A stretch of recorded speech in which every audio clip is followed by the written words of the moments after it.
Hello guys, আমরা চলে এসেছি বুদ্ধ মন্দিরে। তোমরা দেখে নাও বুদ্ধ মন্দিরের ভিউটা কেমন।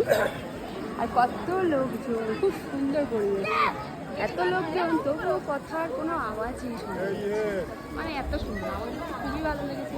তোমাদের কেমন লাগবে অবশ্যই তোমরা কমেন্টে জানিও। মন্দিরটা একটু দেখে নাও কত সুন্দর, মানে এত সুন্দর না এত সুন্দর কি বলবো, মানে বলে বোঝানো যাচ্ছে না, এত সুন্দর।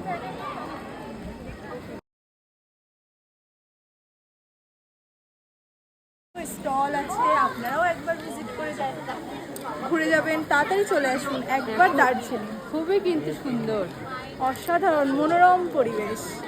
দেখি পরিবেশটা খুবই দারুণ, মানে ওয়েদারটাও খুব সুন্দর, খুব গরম না খুব ঠান্ডা না, ভালোই লাগবে।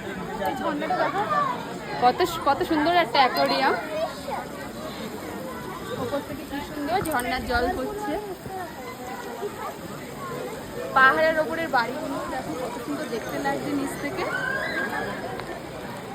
পাহাড়ের ওই গাছগুলো, মানে জায়গাটা এত সুন্দর, মানে বলে বোঝানো যাবে না। Wow, just tata.